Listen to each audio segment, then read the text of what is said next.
मित्रों, यह स्कंद पुराण है। आज इस वीडियो के माध्यम से हम ये जानेंगे कि कार्तिक मास की त्रयोदशी क्या महत्व रखती है। कार्तिक मास की त्रयोदशी में हमें क्या क्या करना चाहिए और कहां कहां दीप दान करना चाहिए। इसके पहले मित्रों हम आपको बता दें, अगर ये वीडियो आपको थोड़ी भी पसंद आए तो प्लीज आप हमारे चैनल को सब्सक्राइब कर दे और वीडियो को एक लाइक भी कर दे। इसी तरह आप हमसे जुड़े रहे ताकि शास्त्रों की सही जानकारी आपको हमेशा मिलती रहे। तो आइए मित्रों शुरू करते हैं। मित्रों, ये स्कंद पुराण का अध्याय त्रयोदशी से लेकर दीपावली तक के उत्सव कृत का वर्णन।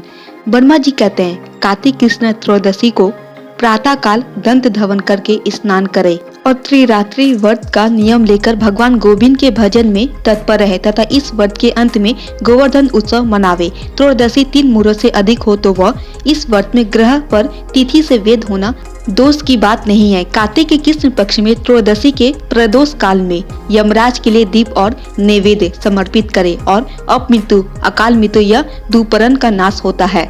एक दिन यमदूतों ने यमराज से कहा, प्रभु, ऐसे महोत्सव के अवसर पर जिस प्रकार जीव अपने जीवन से वियुक्त ना हो वह उपाय हमारे आगे वर्णन कीजिए। यमराज ने कहा, कार्तिक कृष्ण त्रयोदशी को प्रतिवर्ष प्रदोष काल में जो अपने घर के दरवाजे पर निर्मलिखित मंत्र से उत्तम दीप देता है वह अपमृत्यु को प्राप्त होने पर भी यहाँ ले आने योग्य नहीं है। वह मंत्र इस प्रकार है, त्रयोदशी को दीपदान करने से मृत्यु पास दंड काल और लक्ष्मी के साथ सूर्य नंदन यम प्रसन्न हो। इस मंत्र से जो अपने द्वार पर उत्सव में दीपदान करता है उसे अपमृत्यु का भय नहीं होता।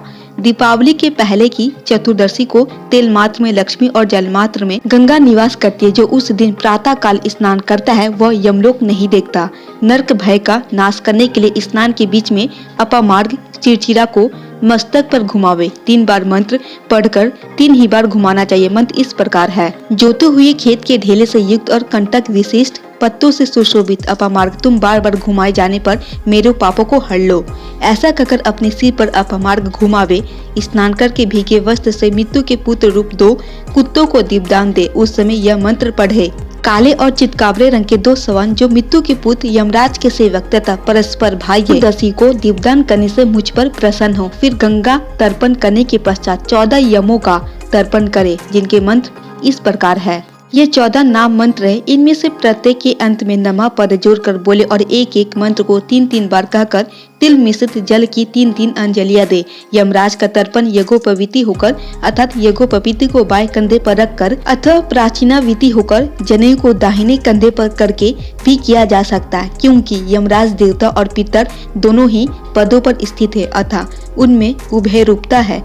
जिसके पिता जीवित हो वह भी यम और भीष्म के लिए तर्पण कर सकता है। कार्तिक कृष्ण चतुर्दशी को यदि अमावस्या भी हो और उसमें स्वाति नक्षत्र का योग हो तो उसी दिन दीपावली होती है। उस दिन से आरंभ करके 3 दिनों तक दीपोत्सव करना चाहिए, क्योंकि एक समय राजा बलि ने भगवान से यह वर मांगा था कि मैंने छल से वमन रूप धारण करने वाले आपको भूमि दान दी है और आपने उसे 3 दिनों में 3 पगों द्वारा नाप लिया है।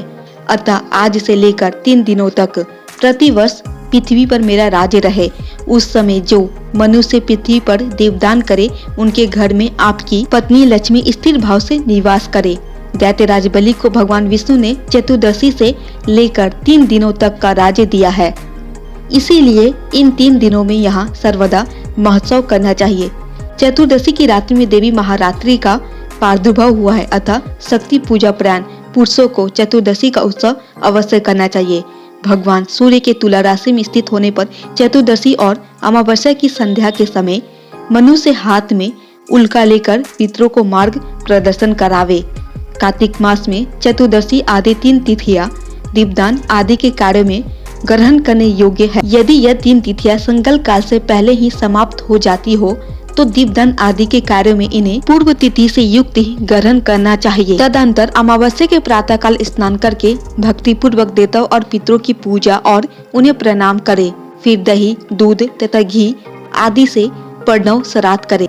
इस दिन बालकों और रोगियों के सिवा और किसी को दिन में भोजन नहीं करना चाहिए। प्रदोष के समय कल्याणमयी लक्ष्मी देवी का पूजन करे। उस दिन लक्ष्मी जी का सुख बढ़ाने के लिए जो उनके लिए कमल के फूलों की सैया बनाता है उसके घर को छोड़कर भगवती लक्ष्मी कहीं नहीं जाती। जावित्री, लवंग, इलायची और कपूर के साथ गाय के दूध को अच्छी तरह पकाकर उसमें आवश्यकता के अनुसार शक्कर देकर लड्डू बना ले तथा उन्हें महालक्ष्मी जी को अर्पण करें। पूजन के पश्चात लक्ष्मी जी की स्तुति इस प्रकार करनी चाहिए। दीपक की ज्योति में विराजमान महालक्ष्मी तुम ज्योतिमयी हो। सूर्य, चंद्रमा, अग्नि, सुवर्ण और तारा आदि सभी ज्योतियों की ज्योति हो। तुम्हें नमस्कार है। कार्तिक की दीपावली के पवित्र दिन को इस भूतल पर और गौ के कोष्ठ में जो लक्ष्मी शोभा पाती है वे सदा मेरे लिए वरदायिनी हो।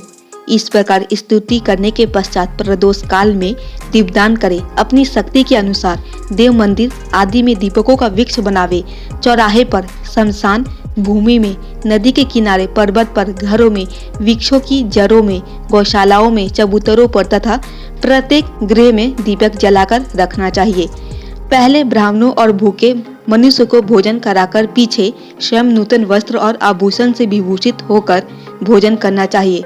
जीव हिंसा, मदिरापान, अग्मयान, चोरी और विश्वासघात यह 5 नरक के द्वार कहे गए हैं। इनका सदैव त्याग करना चाहिए। तदंतर आधी रात के समय नगर की शोभा देखने के लिए धीरे धीरे पैदल चले और उस समय का आनंद उत्सव देकर अपने घर लौट आवे। तो मित्रों, यह थी कार्तिक मास में त्रयोदशी तिथि का महात्म्य।